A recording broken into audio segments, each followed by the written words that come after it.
ପ୍ରାୟ ଅଧିକାଂଶ ଲୋକଙ୍କ ମୁହଁରୁ ଶୁଣିବାକୁ ମିଳେ ଯେ ଜଣେ ସଫଳ ପୁରୁଷ ପଛରେ ଜଣେ ନାରୀର ହାତ ଥାଏ।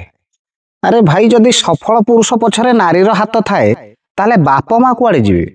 ବାପା ମାଙ୍କର ତ୍ୟାଗ ବଳିଦାନ, ତାଙ୍କର ଯେତେ ପ୍ରକାର ସ୍ନେହ ମମତା ଏବଂ ତାଙ୍କର ଯେଉଁ ପରାମର୍ଶ, ତାଙ୍କର ଉପଦେଶ, ତାଙ୍କର ଯେଉଁ ସଂସ୍କାର, ସେ ସବୁ କୁଆଡ଼େ ଯିବ? କିନ୍ତୁ ନା, ଜଣେ ସଫଳ ପୁରୁଷ ପଛରେ କେବଳ ଜଣେ ନାରୀର ହାତ ଥାଏ। ନାଇଁ ଆଜ୍ଞା, ନାରୀର ହାତ ଅର୍ଥାତ୍ ନାରୀ ହୁଏତ ଗୋଟେ ସହାୟକ ଭୂମିକା ନେଇପାରେ, ହେଲେ ସବୁକିଛି ଶ୍ରେୟ କେବଳ ବାପା ମାଙ୍କର ତ୍ୟାଗ ଓ ବଳିଦାନକୁ ଯିବ।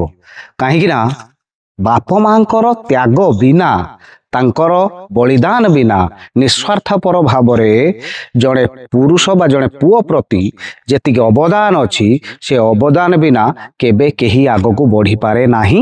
ଏ କଥା ବି ମନେ ରଖିବା ଜରୁରୀ। ଏଇ ତ ଜୀବନର କଥା।